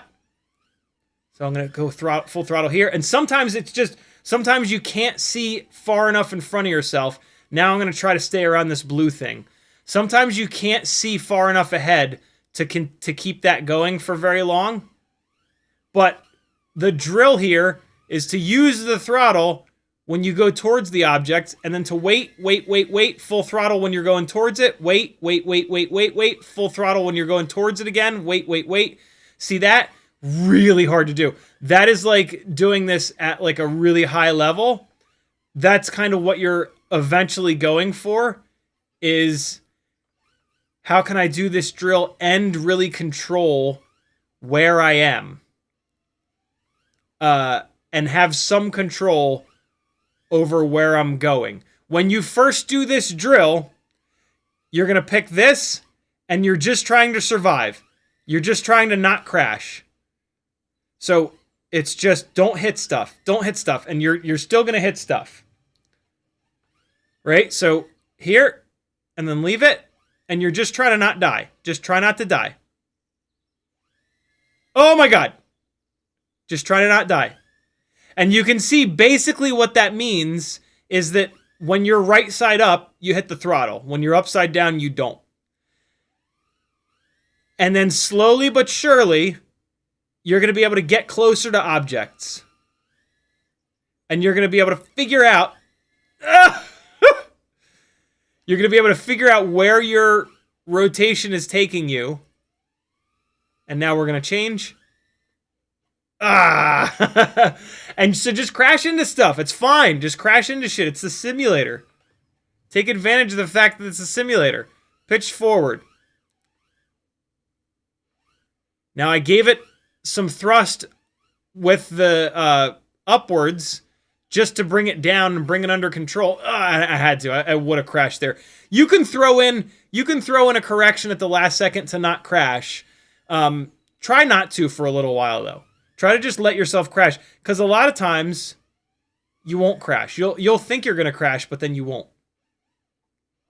See that? See that little correction with the throttle? That's what you're trying to nail down. And now we'll do it with just roll. See, I'm moving back away from it. Now I'm moving into it and through it. Wait, stop myself, and I had to do that little hit because it was gonna crash for sure. But now we do it the other way. No, hold on. We're just going to do roll. All right, so we'll generate some forward momentum. Just roll. I want to get through here. Ay. And don't do... I don't think in theory, I don't have to tell you. Don't do this. Don't do it with that much. That's too much. Do it with slow rotations. We're trying to fly slow and smooth. We're trying to fly slow and smooth. That is the idea here. And we're really drilling in every single orientation. What can you do with the throttle? That's too slow. I was going to hit the ground. And so to start, just do roll. Just simple roll and fly around with simple roll. And then do it in the other direction. And then just pitch. Just fly around with pitch.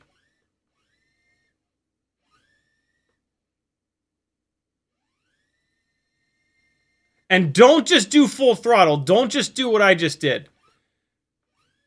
That's easy. It's easy to just hammer full throttle. Use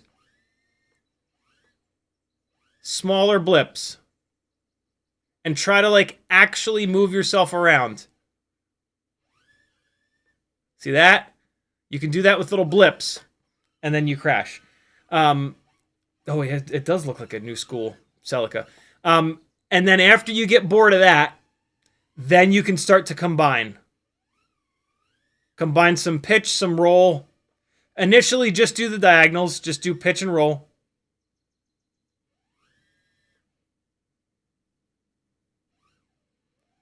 And then eventually you can mix yaw in.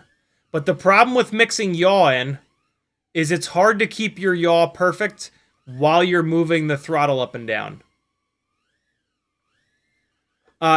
In the process of doing all this, you have to look ahead. This is really going to drill you on that as well. You have to be looking in the corners of the screen for what's coming next. Because when you put throttle on, it's going to fire you towards these things that you're rotating into. So when I'm actually doing this, like right now, I'm looking in the top right corner of the screen. Top right corner of the screen, I can see the barrels. Now I'm looking at the top. Barrels are here. Now I'm looking at the ship on the right side. The water off on the right. The little buoy over there. We'll visit the buoy. Now we're screwed. Ah! Oh, wow. You can go inside of it? No way. That's pretty cool. Oh, it's the light itself is see-through. Is fly-through. Cool. And this is going to slow you down. When you're flying here in between these ships, slow. Let your viewer chill for a second. Then give him something. Maybe give him something else. Maybe jump back across it. But then slow down. Slow. And then give him something. And then slow. There's a time and a place. Let's see how everybody else is doing. So we're going to watch Pito for a minute. Pito, wiggle left and right if you're listening. So let's see if he wiggles. Hey, look at that delay. All right, so Pito, let's see it with just roll. Let's just see it with roll. Get yourself some forward momentum, put some roll in, and hold it as long as you possibly can. I don't care which direction. And so I'm going to correct some things. This is not me picking on you, Pito. There are some mistakes that everybody makes when they start doing this. I thought I was going to correct the mistake of not zeroing the throttle, but he figured that out pretty quick. Pito's doing a good job. He bailed a second ago, but that's okay. He saw a crash coming. Let yourself crash. If you let yourself crash, you will do this all the way down to 1 millimeter off the ground, and sometimes you can save it. So let it crash. Let's get a crash. He's still holding left. It's good. He's going to crash. Here it comes. Look at that, though. See, he almost saved it, right? So, like, let it go. Let yourself crash. Let's look at Raven. Raven, let's see it. Do roll. Yeah. Let's stick with roll for a little while. Doing proximity stuff like this is almost impossible when you're working on this drill, for the record. So let's see it, Raven. Just put... Yeah, there you go. So just leave an amount of roll in, and then just try to fly with the throttle. One of the easiest ways to think about this... Raven, twitch left and right. Jiggle left and right if you can hear me. One of the things you can also think about this is flying with only the throttle. Raven might have just seen the room. I don't see him wiggling back and forth. Raven, tag me in chat if you're in here. V-Pro, let's see it. Just roll. Get some forward momentum.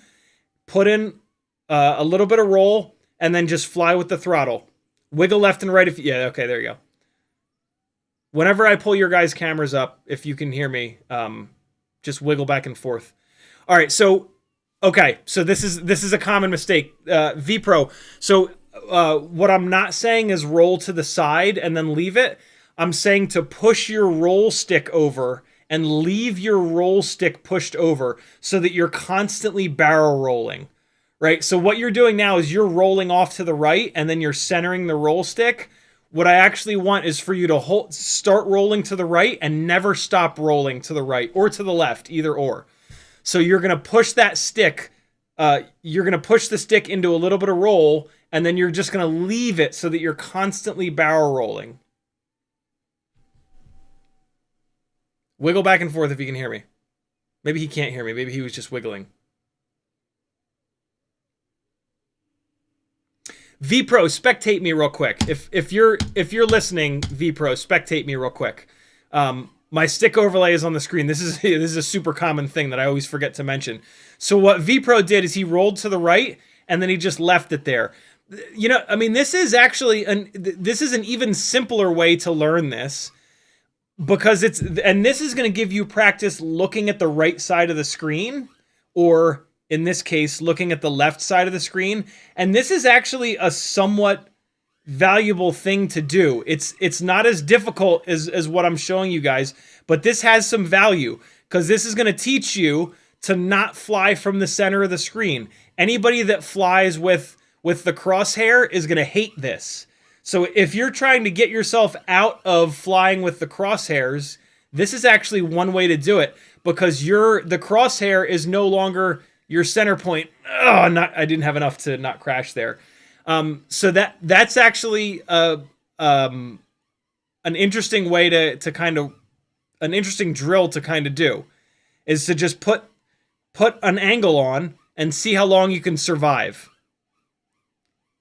I actually kind of like this, vPro. This is a way different thing, but this actually has some value. Try to get really low. Oh God. So I wanted to get over those, but I wasn't looking ahead far enough. This is also going to teach you guys to look ahead. I actually really like this. So put an angle on, and now you got to look ahead. What am I going to run into? Am I going to run into this building? I think I'm going to run into the building. So I'm looking ahead. I know I got to jump over the building. Yeah, I would have. I would have hit the building.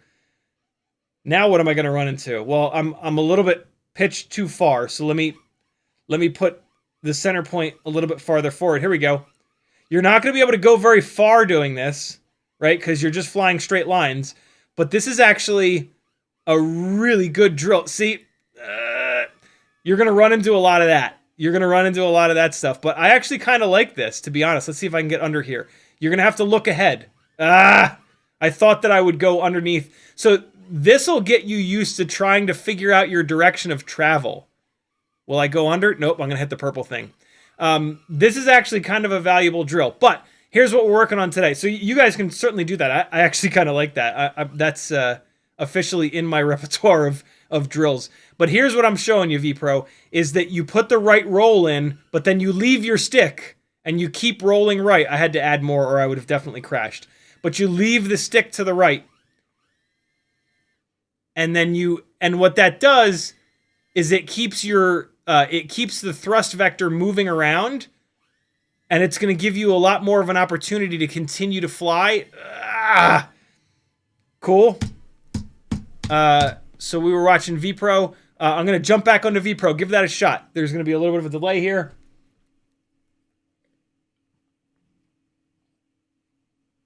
And then maybe he'll come back. There he is. All right, cool. Give that a shot, vPro. Yeah.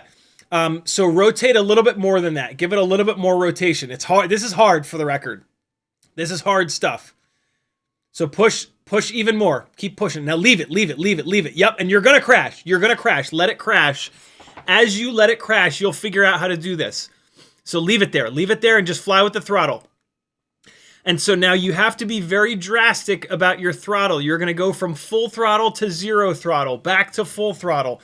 Sometimes you'll be in the middle, but then you're going to use a lot of full throttle and a lot of zero throttle. So vPro, leave it. Yep, and you're going to crash. That's fine. Let it crash. And now pick another stick input. You're trying to do a different stick input every time. And now leave that. Full throttle.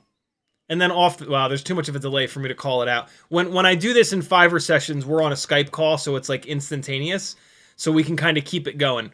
And so now, yeah, perfect, VPro, perfect. Yep, you zeroed out the throttle when you became fully inverted, and now you picked it back up. That's exactly it. That's exactly this drill.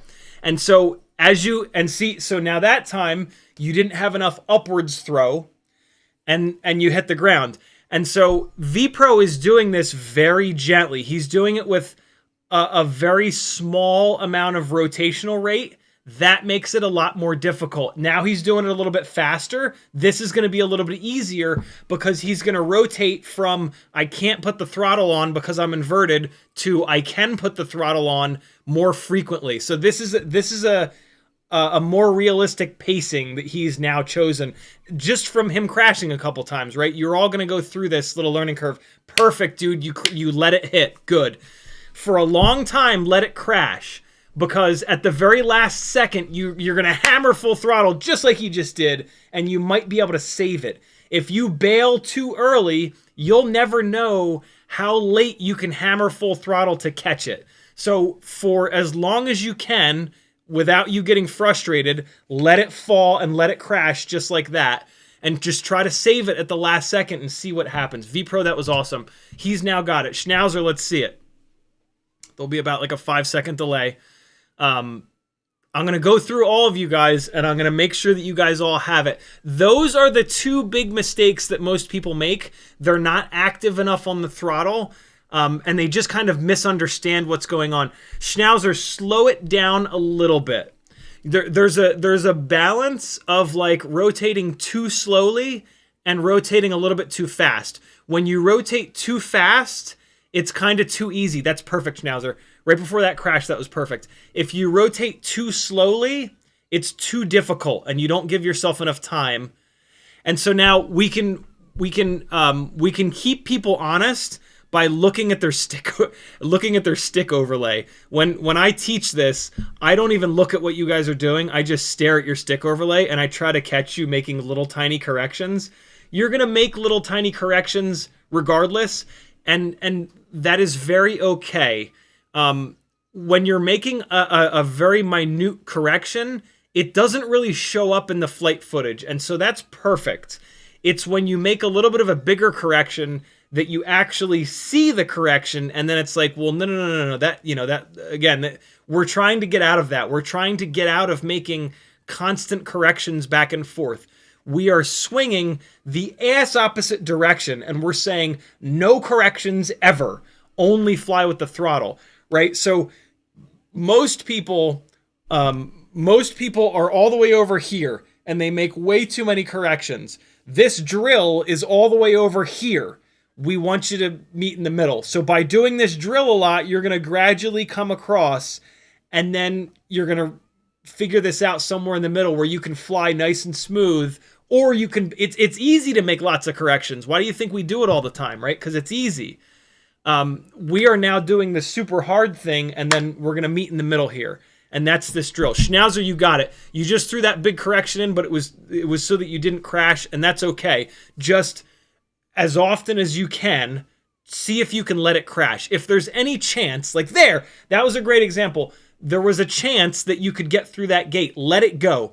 If you know that there's no chance of you surviving, bail and make a correction. But yeah, as often as you can, just let it hang, let it go.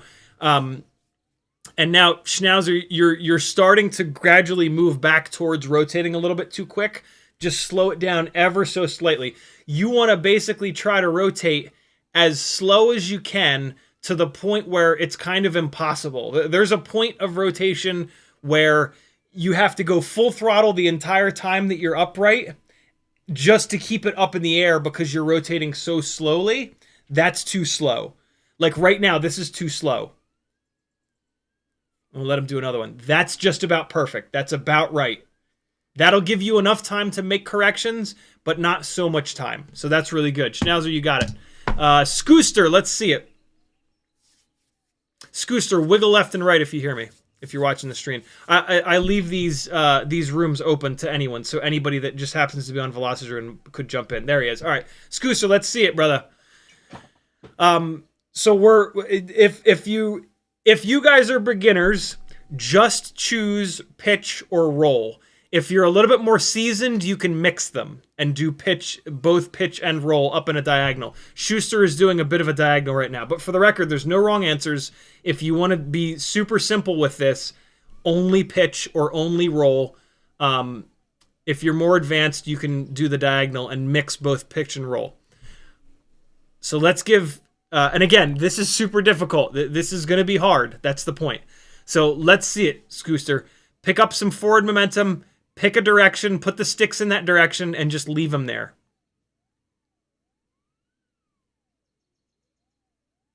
Give him a second here to get into it. So this is what we were talking about with, I forget who it was, where we've just let the horizon sit, but we're not using any extra roll. Schuster, spectate me. Spectate me real quick. I'll fix that for you. So, all right, so he just crashed, and he's sitting here, so I think he's spectating. So, Schuster, this is what... Hold on, is that him taking back off? No, it's Pico. Schuster, this is what you were doing. This is a super common mistake. You're putting it over into there and leaving it. Look at my sticks. Ready? Look at the stick overlay. See down here? So this is what you're doing. You're going like this, and then you're leaving it. See how I centered the roll stick? I don't want you to center the roll stick. I want you to push over and then leave it. Leave it pushed over, and then let it continue to rotate. And you're going to crash like that, but that's okay. Push it forward and leave it forward. And wait. And now you're upright, full throttle. I wanted to push myself backwards, so I hit the throttle there. I want to push myself back forwards. I can't hit the throttle. Now I can again. Keep the rotation going. Let's see it, Schuster. Yeah, there you go, brother. There you go. Yep. So that's only using pitch. I would give it a little bit more, push it a little bit farther to get that's the right rotational speed. Yep. That you want. You need to have just the right rotational speed, not too much, not too little. You guys will figure that out. After you've done this drill for 10-15 minutes, you'll figure out the right rotational speed. And you can mix it up. If you do less rotational speed, it's harder. If you do more, it's easier. And so mix it up for sure. But there you go, Schuster. That's it. And so now, there it was. You zeroed the throttle. Your full throttle zero. Yep. Perfect. So this, let me visualize this for you guys. Actually, no, we got one more. Likeable bump. Wiggle left and right if you can hear me, Likeable. And we're going to watch you for a minute just to make sure that you have this nailed. Likeable might be on a challenged internet connection. He's bouncing all over the place. But let's see it, Likeable. If I think maybe he shook left and right, but it was all laggy. Pick a direction and just fly with the throttle. Actually, he might not be. Likeable, are you watching the stream? Wiggle left and right if you're watching this, if you can hear me. Likeable's in the... Uh-oh. Oh, he left. Okay, so let me... Oh! Velocidrone, what happened? Oh, boy. Velocidrone shat the bed. Let me pop out and back in. Spectate is spacebar. All right, out. And now that room should still be up. Let's come back in. Join session. Game does not exist. Well, I didn't... Oh. Wait. What? Oh, wait. Oh, here it is. It's right in front of me. Jesus. All right, we're back. Is it working? All right, stick overlay. Let me visualize this for you guys real quick because it can help. Can I please get away from full screen, Velocidrone, for God's sakes? Oh, God, it's 5 o'clock already. All right, this is the last thing that we're going to hit on. I'm actually going to back out of Velocidrone because it makes it super difficult. You guys did absolutely awesome, though, with this. I'm actually really impressed. I've taught a lot of people this, and you guys all picked it up really quick. To visualize this with the quad, which always really helps, you're going to have this rotation, and a big part of what we're trying to figure out is that you want to be on the throttle, you want to be on the throttle, you want to be on the throttle, you don't want to be on the throttle. Unless you do. If you get to this point, and you've got enough elevation, and there's something over here that you want to go towards, you can give a big ass throttle blip to get that to cover that lateral distance, and then it's going to continue to rotate. When you get to around here, you can't be on the throttle. It's going to drive you into the ground too much. And then so you have to, and you're going to have to wait. And this is going to teach patience as well. You have to wait, you have to wait, you have to wait. Maybe right around now you can pick the throttle up if you have enough elevation to maybe swoop you under something. And you're going to have to manage that on the pitch axis, on the roll axis. And this is really, really, really good practice for that. When can and can't I hammer on the throttle? And like as you're descending, as you're finishing this inverted rotation, it's going to really make you figure that out. Because like if you're here and you're getting close to the ground and you hammer the throttle, it's going to eat that gap up and you're going to just smash into the ground. So you're going to really figure out where this point is. Basically, yeah, you're going to figure out where all of these points are, right? Because the yaw doesn't really matter.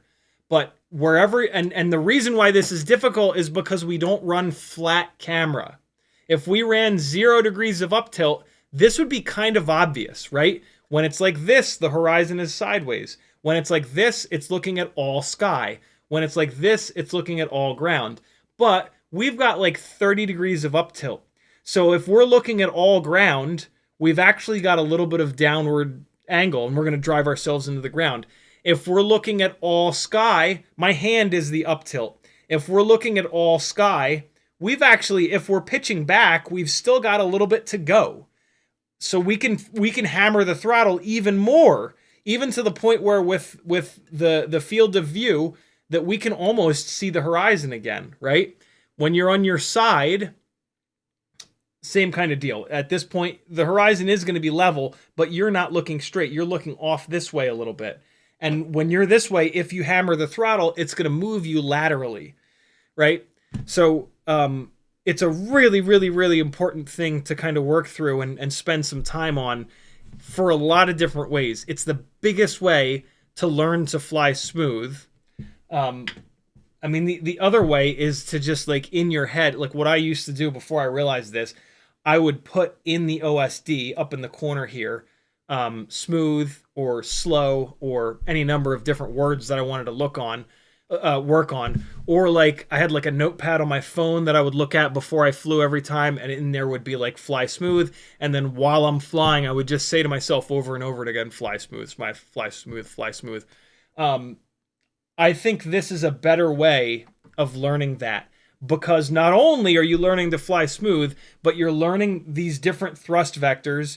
You're learning how long you can leave a stick input. You're learning how low you can come to the ground before you hammer the throttle, right? Like, it's really tempting to fly safe and to not crash a lot. So one of the things that, like, very early on that I'll work, like, I can see that within the first 60 seconds. When I start up a Fiverr session with somebody for flight instruction, in the first 60 seconds, I can tell if they're a very safe flyer or if they're reckless as hell or if they're somewhere in between. If you don't crash a lot, this is a great way to force yourself to crash more because you're going to crash doing this. Not being able to make a correction, you're just going to pound into stuff all the time. And it's going to get you used to crashing. And by getting used to crashing, that's going to get you used to flying closer to objects, right? The way to fly safe is to stay the hell away from everything. And it's hard to get out of that. And so you can sit there and just say, like, fly closer to stuff, fly closer to stuff, fly closer to stuff. Or you can work on something like this, and it's going to teach you thrust vectors. It's going to teach you to crash and get close to stuff. It's going to teach you to fly smoothly, right? It's going to do all of these things all at once. And yeah, like I said, you guys are doing a really, really good job. Do that as often as you can in the sim. To be honest, like at this point for me in the simulator, this is all I do. Because it generates constant crashing and really hard crashing, it's the perfect thing to do in the simulator. I do not do this in real life. It's just too reckless. If you do it in real life, you got to do like a modified version of it where you bail too early because otherwise you just wreck all your shit in the first 5 minutes. And the whole point of this is to not bail, is to leave the sticks where they are and just see how long you can put it. See how long you can keep it from crashing, I should say. The next version of this is that you keep the sticks in a position, and then when you're about to crash, you move them somewhere else, and then you leave them there. And then when you're about to crash, you move it somewhere else, and then you leave it there. Sometimes what will happen is when you're about to crash, you make a correction, and then you can put it somewhere else. That's fine. But the idea is that you do not move the pitch, roll, or yaw at all until you absolutely have to, and then you do not move it at all until you absolutely have to, and then you do not move it at all until you, right? And so you just constantly force yourself to maintain a rotation and fly with the throttle. If you just think to yourself, fly with the throttle, you will kind of do this. That is sort of the easiest way to kind of work through this. And that's yeah. I just realized I completely forgot to explain why flying with the throttle makes your flying smooth. I've talked about this a bunch, but yeah, for anybody that's new, when you roll, all of this propeller power, 2 motors and 2 propellers spin up hard, and it rolls, and the camera rotates a lot. So your whole camera view goes bloop, which is super obvious. When you pitch, 2 motors worth of power hammer this thing forward, and your entire camera view, bloop, and it's super obvious. When you yaw, it's a little bit less obvious because the yaw motion is produced by the centrifugal force of 2 motors spinning up and 2 motors braking. But your entire screen goes blip, and it's immediately obvious. The throttle. So when you roll, pitch, when you roll, pitch, and yaw, all the quad has to do is move the weight of everything that's out. Right? On the roll axis, it has to move the weight of these 2 motors, and these 2 motors kind of break down. On the pitch, same deal. On the yaw, it just has to swing the weight of the motors around. All it's doing is rotating the weight. It's not actually moving the weight, really. It's just rotating. Oh, come on, Canon. Really? I just wanted to get one more thing. I just wanted to talk through one more thing, man. Come on. Get it together.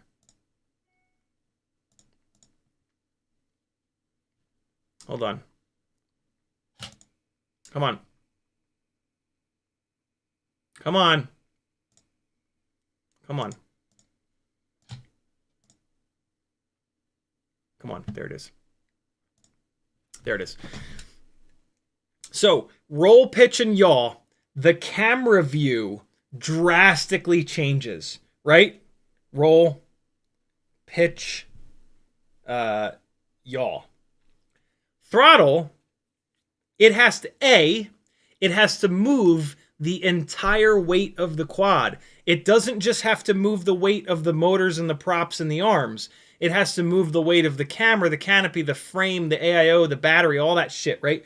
It has to move all of that weight.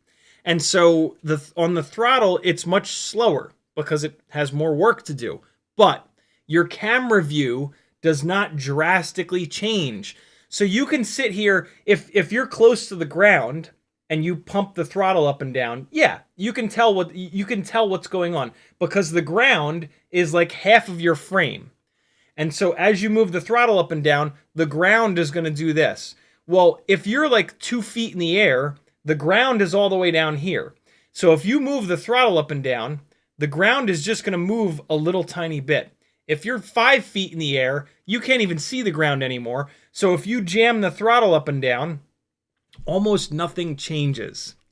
So if you fly with the throttle, no matter what, the video is going to look smooth because as you rotate around, any changes that you make to the throttle are just not evident just because of how the camera is moving. We're not rotating the camera. We're not flipping the camera like this. We're not doing this with the camera. We're just moving the camera up and down. And that does not change what the camera is looking at nearly as much as the other 3 axes. And so it's both, right? It's both just the nature of what happens when you change the way a camera is pointing, but also because the throttle has to move the entire weight of what you're flying. And it's going to be much slower moving the weight of what you're flying than just rotating it. Cool? There you go, friends. Practice that. It makes a huge difference. The students that I work with that at the end of our session do that for a half an hour a night, by like the next time we meet, they're a completely different pilot. Like I'm not even kidding. Like it looks like I'm working with someone different. It's wild. So do it. Get in the simulator and fly with the throttle. Thanks for hanging, my friends. CiottiFPV.com to support me if you like these kind of things, want to see them continue. I do rely on you beautiful people to keep this thing going. This way I don't rely on companies that are sending me stuff and then I don't review them totally honestly because I want them to send me more stuff. They can send me stuff. They can not send me stuff. I don't care. You guys keep the lights on. So I'm going to tell you what's what. Be good, friends. I'll see you on tomorrow night. Tomorrow night's a giveaway stream. Hey, join the Patreon or bump your tier up if you want to get in on the giveaways. The $5 a month tier will enter you to win $50 to $100 worth of Tiny Whoop stuff tomorrow night at 10 o'clock Eastern time. The computer is really just shitting all over itself right now. Although as soon as I notice it and start to do this, it's fine. Nope, there it goes. Okay, well, it just shit the bed again. Perfect timing. Thanks a lot, Canon, you jerks. I'll see you guys tomorrow night at 10 o'clock Eastern time. Oh, no, it was YouTube this time. YouTube just shat the bed. Awesome. Be good, my friends. I'll see you tomorrow at 10. We'll do some giveaways. It'll be great. Love you. Bye. Wait, no, I guess... Is it just the camera that's died? Or is it everything that's died? Here's some flight footage. I don't know what it's of or... Oh boy, the computer just... Okay, what the hell? Hold on. Oh God, what is happening? What is happening? Here's me flying something. I'm not sure what it is. See you tomorrow night. Bye-bye.